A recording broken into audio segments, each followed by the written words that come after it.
Today, we are building $1 million investment portfolio. For this example, we will use $10,000, but you can apply the same steps regardless of how much you decide to invest or where you are in your investment journey. Everyone dreams of becoming a millionaire, but very few actually know how it's done. It's not luck, it's not timing the market, and it's definitely not about chasing the next big trend. Building $1 million portfolio starts with following some key steps, and that is exactly what this video aims to do.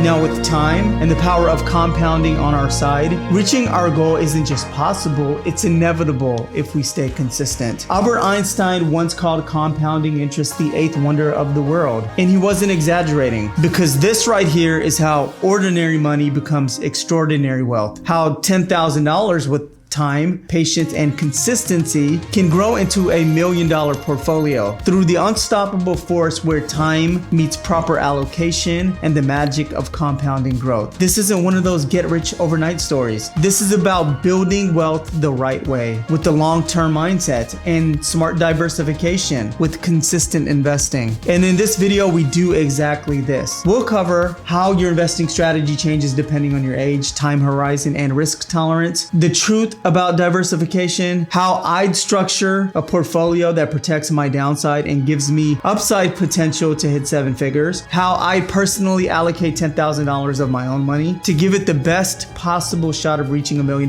portfolio over time, and finally, my personal rules when managing my portfolio. Quick disclaimer, none of this is financial advice. And hey, this video took a ton of work to put together. So if you find value here, do me a favor and hit the like button. It helps more than you know, and it tells the algorithm that you enjoy content like this. Make sure to watch to the end because you'll realize that building $1 million portfolio isn't wishful thinking. It's simply a repeatable process that anyone can follow.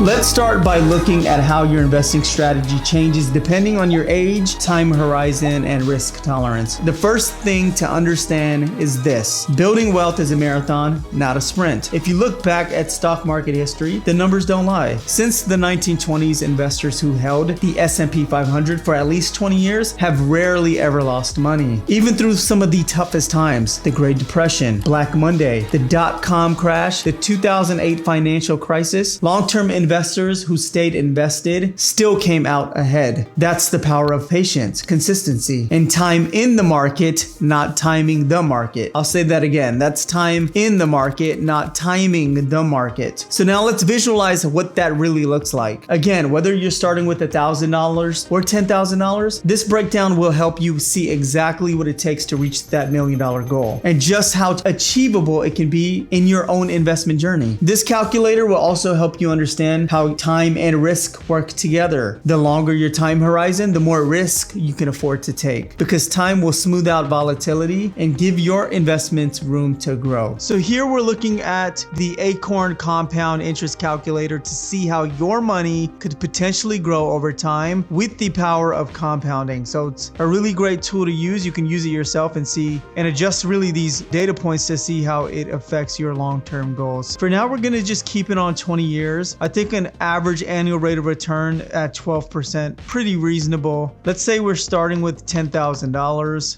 and we're gonna do a monthly contribution of $400. Let's go ahead and see what it looks like in 20 years. So in 20 years with a $10,000 initial investment and investing only $400 monthly, after 20 years, that will have grown to about $460,000. So almost $500,000. We can see that the return is $354,000 and your investment was only $106. Again, this is the course of 20 years. But let's say if you were a little bit more aggressive, you did $1,000 annually. So with an initial deposit of $10,000 and a monthly contribution of $1,000 or $250 weekly, in 20 years, you will have made $1 million. And of that $1 million, almost $760,000 is your return, and your investment was $250,000. That is the power of compound interest. Now, some people don't have $10,000 or $20,000, so let's try just $1,000. All right, so if you just put in $1,000 today, and every month you put in $1,000, after 20 years with a 12 12% average annual return, you would also make very close to $1 million. That's because compounding is doing most of that heavy lifting. Now, again, if you have an initial deposit of $1,000 and you can't put in $1,000 a month, say you can only put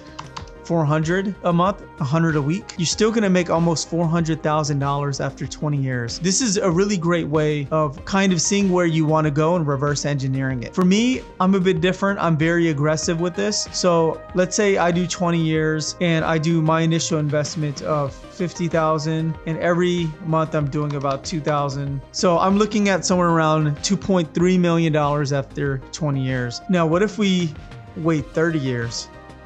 Like, look at the difference between 20 years and 10 more years. That's a huge difference. Let's see what it was at 25. So between 25 and 30 years, those 5 additional years gave you an additional 3.2 million. That's because now your money's really compounding on itself. And this is why time is so important. And this calculator will help you understand this. We can also change my deposit back to $10,000 and I'll still be near $6.4 million in 30 years. Before we go into how we can allocate our portfolio and what I'm personally invested in, we need to talk about diversification. Diversification is one of the most important principles in investing. It protects you from putting all your eggs in one basket. It simply means spreading your money across different asset classes, things like stocks, bonds, or even real estate, instead of betting everything into one type of investment vehicle. But within each asset class, there can be its own diversification, because when you put all your money in one place, like one large cap stock or just one government bond, you're exposing yourself to unnecessary risk if that one area underperforms. How you diversify your portfolio can have a massive impact on your returns. But if you do it right, it helps smooth out that volatility while giving you that room for growth. It's not about avoiding risk entirely. It's about positioning your money so that it can adapt and grow no matter what the market throws at you. But it's also important not to over diversify, because this can actually work against you. Holding too many different investments can water down your returns, and your portfolio just ends up tracking the market like a basic index fund without any real chance of outperforming it. For smart investors, the sweet spot is to keep it simple, effective, and build your investment portfolio to give you a balanced exposure without overcomplicating it. If we were starting fresh with $10,000 to invest, here's exactly how I build my portfolio. I like to break mine down into 4 sections, each one that plays a specific role. First, about 20% goes into dividend ETFs and bonds. This is my foundation, the stable income generating part that keeps the portfolio grounded even when the market gets shaky. Next, I allocate 25% to growth ETFs and another 25% to growth in blue chip stocks. These are my long-term builders. They're a part of the portfolio that compounds over time and grows faster than the income side. And finally, about 30% goes into crypto. Now, I know what you're thinking, 30% for such a volatile asset. I get it. You're absolutely right. It's aggressive, but here's the thing. I still have 70% of my portfolio in more traditional assets like stocks, ETFs, and bonds. That gives me a solid buffer. If crypto takes a 70% dive, my portfolio doesn't collapse. Now, if it rips and we enter the bull cycle, I'm positioned to capture that upside. This setup reflects my personal time horizon and risk tolerance. I'm playing the long game. I'm comfortable with short-term swings if that means bigger long-term gains. But that's the key. It's not a one-size-fits-all plan. It's built for my goals, my level of risk, and my belief in letting time and consistency do the heavy lifting. So if we've got $10,000 to work with, let's actually break this down and build this portfolio piece by piece. Now, we can allocate about $2,000 or 20% to dividend ETFs and bonds, which is the foundation of my portfolio. Dividend ETFs like VYM, Vanguard High Dividend Yield ETF, and SCHD, Schwab US Dividend Equity ETF, are made up of large, stable companies that consistently pay out dividends. Think of blue chip names like Coca-Cola, Johnson & Johnson, or Pepsi, companies that have been around for decades and continue to generate solid profits year over year. These ETFs don't just aim for growth, they also pay you regularly in the form of dividends, which can then be reinvested to compound on itself. I also invest in IEF, shares 7 to 10 year treasury bond ETFs. They kind of act like a portfolio safety net. Bonds are essentially loans to the government or corporations that pay you interest over time. They don't deliver the same high returns as these growth stocks, but they do add stability and predictability, especially during market downturns. Together, these assets create a solid base, one that provides steady income that I reinvest, cushions volatility, and it keeps your portfolio grounded while the other parts focus on growth. And automatically